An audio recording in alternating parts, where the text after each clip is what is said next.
To the red corner representing Dragon Muay Thai and Discovery Muay Thai. Please welcome Ko-I Mong Ko Chai.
Representing Indonesia, please welcome Juan Kaca.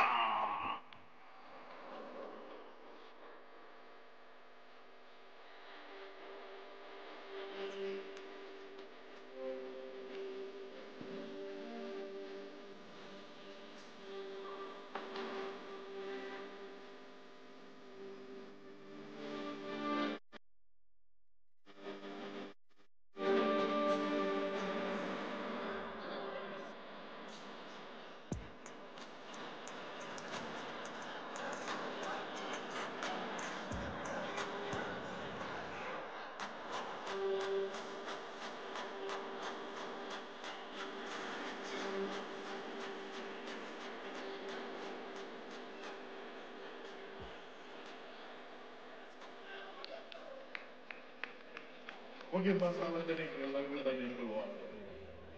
Namun tak mengapa. Ada semua okey kan? Lagu tersilap sikit ya tuan-tuan puan. Lagu tadi lagu siapa? Lagu siapa? Nak jumpa tak? Tak dengar lah. Nak jumpa siapa? Nantikan pada malam nanti.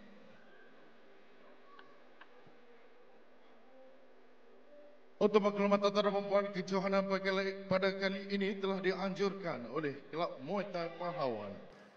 Dan ianya telah diberi sokongan oleh Persatuan Muay Thai Kuala Lumpur dan juga Persatuan Muay Thai Malaysia. Kejohanan pada kali ini dibawakan khas untuk anda daripada Tourism Malaysia. Upacara langkah sembah.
Tak ada lagu kan?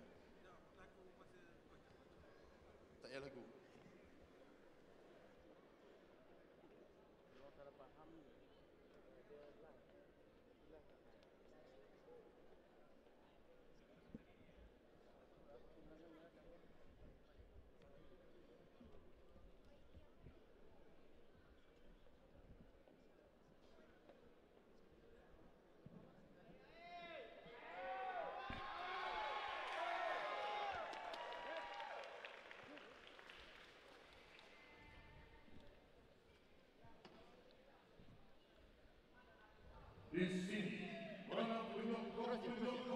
Assalamualaikum, salam bahagia. Selamat datang ke Stadium Titi Wangsa untuk kita menyaksikan antara salah satu daripada 60 acara bersempena dengan Hari Wilayah Persekutuan yang berlangsung setiap bulan Februari, khususnya bermula pada 1 Februari lalu. Dan penghormatan untuk kita bersama-sama bagi menyaksikan sukan Muay Thai turut dipertandingkan dalam salah satu acara sukan bersempena dengan sambutan Hari Wilayah Persekutuan. Saya Rasid Jumaat dan saya Ijam Asri. Kita akan bersama-sama untuk memperkatakan tentang aksi yang pertama, bout yang pertama. Ya. So di sini kita boleh melihat di mana petarung daripada Indonesia dan juga Malaysia berentak pada hari ini. Dan bangga saya boleh katakan wilayah pahlawan International Muay Thai Championship pada tahun ini dibawakan khas oleh Tourism Malaysia. Visit Malaysia 2026. Truly Asia. Jadi antara kelebihan yang dimiliki oleh Juang Kaja adalah dia memiliki satu serangan combo melalui tumbukan dan juga teknik sikuan yang cukup baik. Betul. Yang kerap digunakan dalam perlawanan sebelum ini. Sambil itu kita mengharapkan Q Monong Chai mampu untuk mencipta satu pertarungan yang lebih positif untuk dirinya sendiri sebagai koleksi dalam pertarungan ini. Ya, berbeza ada 3 cm ketinggian. Dia umur juga hanya setahun sahaja. Kita dapat melihat mungkin dari segi perbezaan cantik left hook yang diberikan. Sambil itu respon yang baik juga dari Q. Oh, elbow yang cantik yang diberikan oleh diberikan clinch dan seterusnya serangan lutut yang tidak memberikan kesan kepada wakil dari Indonesia itu. Lihat bagaimana Kaja cuba untuk membawa Q ke arah sudut untuk menukarkan yang buat serangan balas. Combo yang baik dilepaskan oleh Costa Indonesia itu.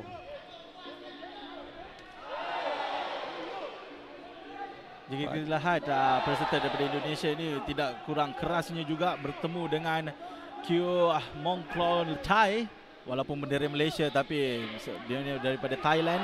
Mungkin perbezaan daripada segi pengalaman kita boleh dapat lihat di sini ya. Kedua-duanya bergelut untuk mendapatkan ruang dan juga peluang untuk melakukan serangan ke arah lawan masing-masing. Ya.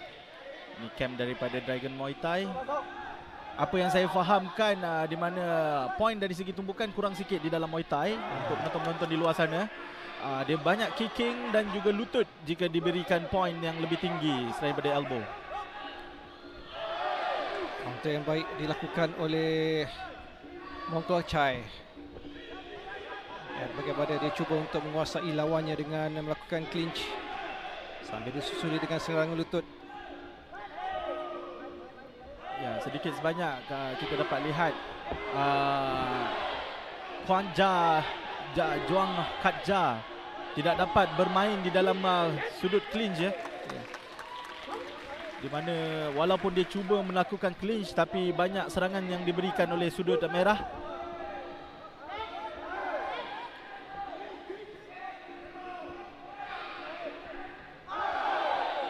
Peserta dari Indonesia di sudut biru, manakala wakil dari negara kita Monong Chai di penjuru merah. Agak seimbang biarpun keduanya cuba melepaskan serangan tapi tidak memberikan kesan atau kecederaan kepada lawan masing-masing. Apakah respon yang akan diberikan oleh kedua-duanya pusingan yang kedua? Kerana pusingan pertama kebanyakan akan menguji refleks dan juga corak permainan lawan masing-masing. Sampai kita lihat bagaimana imbasan untuk pusingan yang pertama. Satu push kick dilepaskan oleh Kaja. Di samping kita melihat juga bagaimana baiknya kedudukan bagi Mongklon Chai yang sentiasa menjaga jaraknya bagi memastikan dia dapat melepaskan tumbukan yang lebih berkesan. Betul, kalau kita lihat counter tumbukan serangan balas daripada Mongklon Chai sangat-sangat tepat. Agak nampak terdesak juga ya peserta daripada Indonesia ini. Tetapi masih panjang lagi perjuangan mereka untuk mengharungi pusingan yang kedua. Dari segi fizikal dan juga kita lihat stamina yang dimiliki oleh Juang Kaja adalah dia sentiasa memiliki tenaga yang lebih. Dari segi pernafasannya juga agak teratur. Dia belum menggunakan signature serangannya melalui serangan siku. Ya, kita lihat di corner di camp beliau pun mengatakan gunakan siku apabila berada di clinch. Tapi apa yang dilakukan pada round pertama tadi, dia melakukan clinch tapi dia kalah dengan serangan lutut oleh Mong Klo Chai.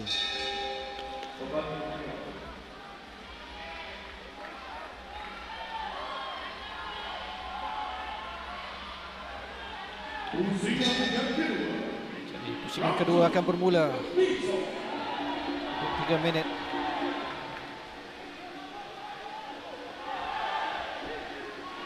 Pertarungan ataupun serangan yang banyak dimulai oleh Mong Klo Chai. Tapi kita lihat Kaja kurang sikit aktif di dalam clinch walaupun dia yang cuba initiate clinch tersebut. Kita dapat lihat Mong Klo Chai banyak menyerang. Lagi lutut yang diberikan. Ini sedikit sebanyak akan membuat juri melihat elbow yang cantik, sikuan yang cantik. Tetapi ia tak berikan kesan kepada lawan. Ia memerlukan satu lagi serangan yang lebih baik, yang lebih padu untuk mendapatkan knockout ataupun TKO dalam pertarungan ini. Jadi secara mata kasar pusingan yang pertama dikuasai oleh Mong Klo Chai, tetapi apakah respon dah baik?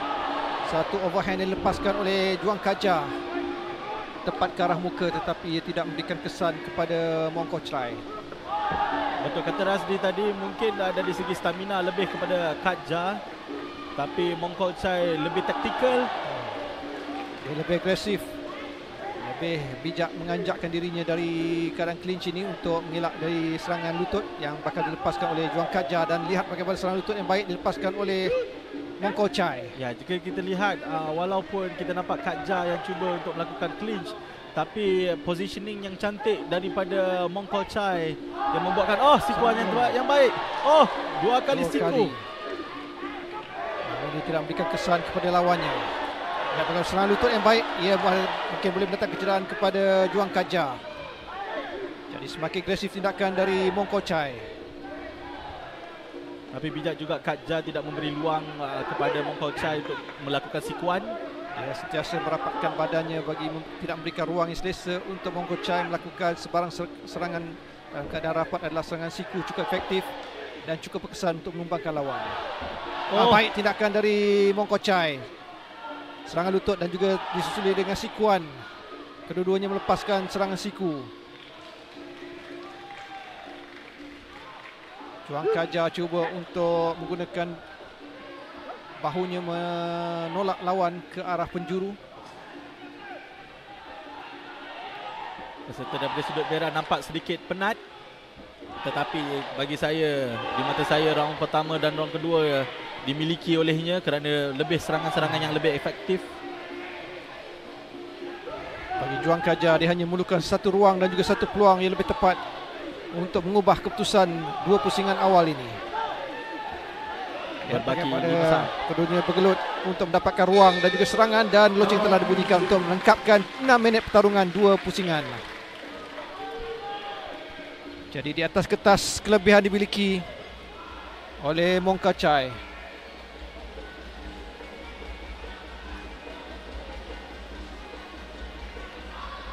Berusia 20 tahun, ketinggian 158 cm berbanding lawannya 161 cm. Di mana jika kita lihat dari segi pengalaman tu lebih kepada sudut merah. Apakah yang seperti dikatakan Razdi sebentar tadi, dapatkah Kaja dapat mengubah keputusan dengan mungkin kemenangan KO? Sebab bagi saya kedua-dua round mereka bertempur tadi, Kaja agak ketinggalan dari segi poin. Lihat bagaimana tindakan atau serangan susulan combo yang sentiasa dilepaskan oleh Mong Klo Chai. Dia sentiasa bersedia apabila berada dalam poket untuk menyerap sebarang serangan lawan, dan dia juga bersedia dengan serangan susulan. Jadi siapakah yang mampu bertahan untuk 3 minit terakhir dan terus melancarkan serangan? Apa yang saya lihat, Juang Katja dia cuba melakukan clinch tapi tiada inisiatif serangan yang dia mahu lakukan dari segi positioning tersebut. Tu yang memberi peluang kepada Mong Kok Chai berebut dan juga melakukan kecederaan lebih kepada lawannya.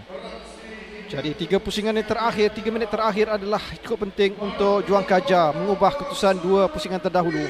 Dengan hanya satu keputusan iaitu KO ataupun TKO saja boleh mengubah kedudukannya yang ketinggalan ketika ini.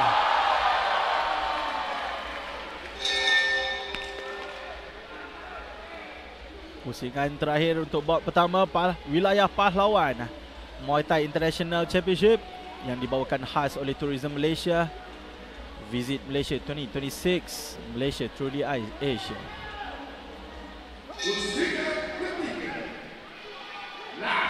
Pusingan ketiga dan terakhir 3 minit yang akan menentukan siapakah yang akan menangi pertarungan ini. Bijak tindakan dari Juang Katja yang cipta sudut yang agak sukar dari serangan yang cuba lancarkan oleh Mong Kok Chai. Lebih agresif tindakan dari Juang Katja di pusingan terakhir ini. Dia menyedari dia ketinggalan dan dia perlu untuk meningkatkan serangan. Satu backhand elbow yang cuba dilakukan oleh Juang Katja tidak menjadi. Terlalu awal dia melakukan serangan itu. Flying knee yang cuba dilepaskan oleh Juang Katja tidak berkesan. Dia semakin ketandusan idea. Kita melihat bagaimana serangan dilancarkannya yang kurang tepat dan tidak kena pada waktunya. Boleh katakan Kai Mong Kok Chai agak bahaya walaupun di range yang jauh dan juga range di dalam. Apakah yang cuba akan dilakukan oleh Juang Katja untuk mendapatkan KO? Oh, elbow yang cantik. Sekali lagi satu hook yang cuba dilepaskan oleh kedua-duanya. Mong Kok Chai lebih bersedia untuk masuk ke dalam poket untuk melancarkan serangan berbanding dengan Juang Katja yang hanya bertindak sebagai counter saja. Dari lawannya lebih agresif, lebih bertenaga untuk melepaskan sebarang serangan dan juga tumbukan. Juang Katja melakukan kesilapan kerana menanti serangan lawan. Dia tidak melakukan serangan lebih awal. Counter attack adalah satu keputusan yang tidak tepat untuk Juang Katja kerana dia ketinggalan untuk 2 pusingan yang pertama. Dia perlu lebih banyak menyerang. Mungkin dia menantikan counter tumbukan oleh Mong Kok Chai untuk melakukan elbow untuk mendapatkan KO. Tapi Mong Kok Chai saya rasa lebih berhati-hati dan dapat counter yang cuba dilakukan oleh Juang Katja. Satu lagi sikuan yang baik dilepaskan oleh Mong Kok Chai.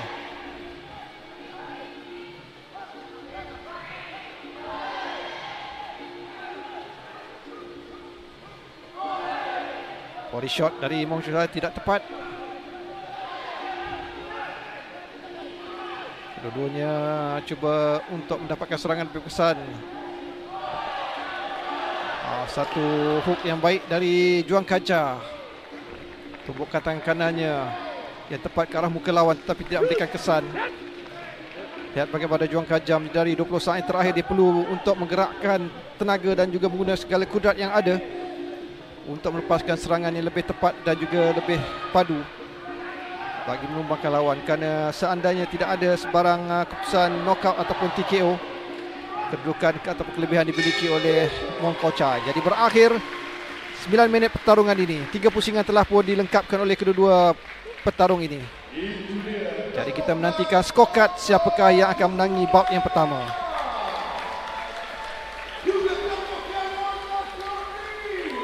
Bagi saya perlawanan yang pertama ni agak menarik.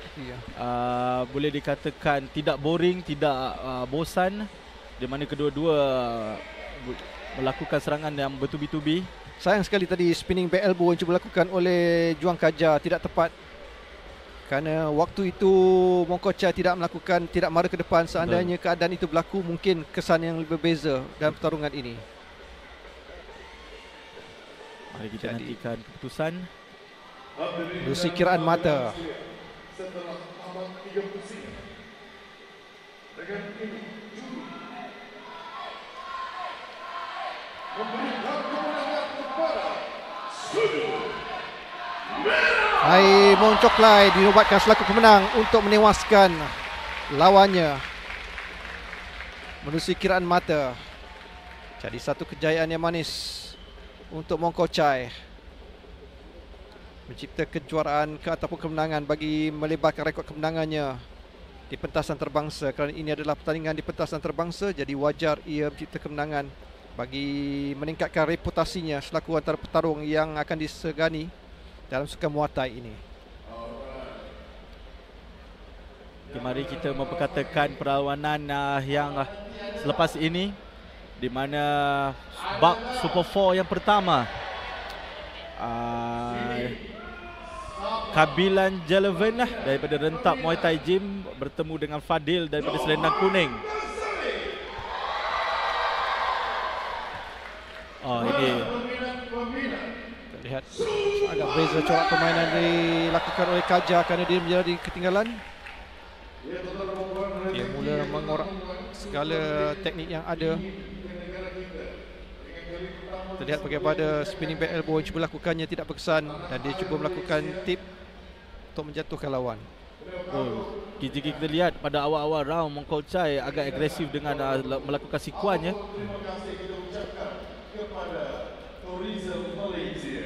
Di mana bagi saya itu adalah satu poin yang sangat besar, di mana setiap round Mongkochai banyak melakukan serangan yang utama dan juga pertama yang melakukan serangan yang lebih agresif.